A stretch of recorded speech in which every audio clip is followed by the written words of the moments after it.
छत्तीसगढ़ राज्य बाल संरक्षण आयोग की अध्यक्ष अपने एक दिवसीय प्रवास पर जगदलपुर पहुंची, जहां उन्होंने मीडिया से चर्चा करते हुए आयोग द्वारा किए जा रहे विभिन्न कार्यों की जानकारी दी। उन्होंने बताया कि ऐसे बच्चे जिनके माता पिता नहीं है अथवा जिनके माता पिता है वह अपने बच्चों को शिक्षा प्रदान करने में असमर्थ है, उनके लिए आयोग द्वारा कई योजनाएं चलाई जा रही है।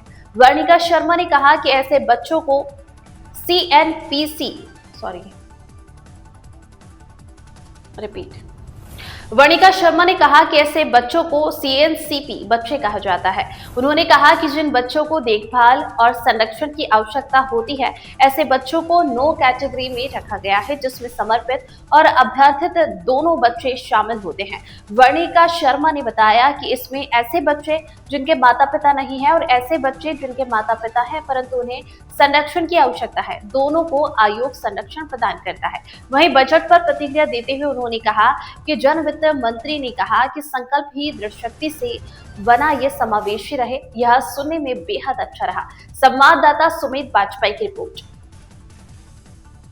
नक्सलियों ने मार दिया, अभी गायत्री परिवार वालों के पास हैं वो लोग, उनके लिए भी क्या कोई योजना बना? बिल्कुल बिल्कुल, उन बच्चों के लिए भी मैंने जैसे अभी बताया, तो बच्चों की जो देखभाल के लिए जिनको देखभाल की आवश्यकता है, संरक्षण की आवश्यकता है, इन सभी बच्चों के लिए सुचारू रूप से अन्य संस्थाएं भी रखी गई हैं, जहां पे बच्चे अपने न केवल जीवन जीने के अधिकार को प्राप्त कर सकें, बल्कि उनकी सुरक्षा की भी समुचित व्यवस्था की गई है, विकास की भी समुचित व्यवस्था की गई है। और ये भी तय किया जा रहा है आने वाले दिनों में, जैसे आप विभिन्न योजनाओं में देख रहे हैं हमारे यशस्वी मुख्यमंत्री जी के कार्यकाल में, कि उनकी सहभागिता के लिए भी विभिन्न प्रकार की योजनाएं लाई जा रही है। जी मैडम, ऐसे बच्चे जो पढ़ने लिखने में अक्षम हैं, माँ बाप आर्थिक तंगी के कारण पढ़ा नहीं पाते, उनको रेस्क्यू तो किया जाता है, लेकिन कोई ऐसी योजना है जिससे उनके लिए परमानेंट सॉल्यूशन? हाँ बिल्कुल, आपने सही प्रश्न किया है। ऐसे बच्चों को हम CNCP बच्चे कहते हैं, यानी child in need of care and protection. तो ये जो देखभाल और संरक्षण की आवश्यकता जिनको होती है, ऐसे 9 कैटेगरी में बच्चों को रखा गया है। मतलब कि आप समझ सकते हैं ये कितनी बृहत श्रेणी है, कि कितनी सूक्ष्मता से ले जाकर के देखभाल की और संरक्षण वाले बच्चों की एक सूची तय की गई है। इसमें समर्पित बच्चे भी होते हैं, अभ्यर्पित बच्चे भी होते हैं। ऐसे बच्चे जिनके माता पिता किन्हीं दुर्घटना से काल कलवित हो गए हैं या उनके माता पिता अभी नहीं हैं, उन बच्चों की देखरेख के लिए भी संपूर्ण व्यवस्था है।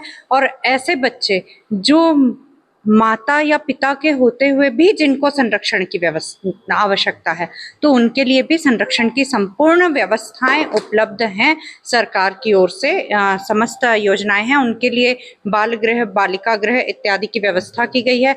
सर्वप्रथम वे बाल कल्याण समिति में प्रस्तुत किए जाते हैं, तदुपरांत उनको जगह जो रहती है वहाँ पे सुरक्षित रखा जाता है, संरक्षित रखा जाता है और उनके विकास का संपूर्ण ध्यान दिया जाता है। अच्छा, और पहले बता दीजिए, बजट आज आया है राज्य सरकार का, क्या क्या चीजें ऐसी हैं जो बस्तर के लिए फेवरेबल हो सकती है? संकल्प की दृढ़ इच्छा शक्ति के साथ बना हुआ ये बजट समावेशी रहे, समस्पर्शी रहे। अच्छा लगा सुनने में, बहुत अच्छा लगा जब पहली लाइन आई तो।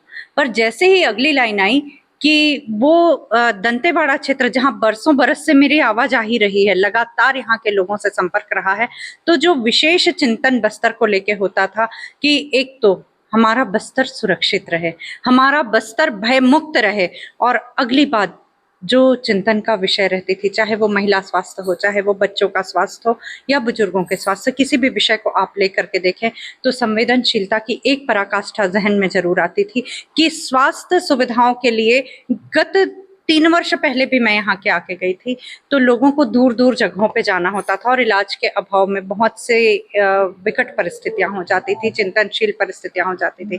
आज के बजट में आप देख सकते हैं कि आपके दंतेवाड़ा को कितना स्थान मिला है। 1500 करोड़ का बजट आपकी सुरक्षा के लिए आया है, हम सब की सुरक्षा के लिए आया है। ऐसा ही बजट सार्थक रहे, समावेशी रहे, ऐसी शुभकामनाएं।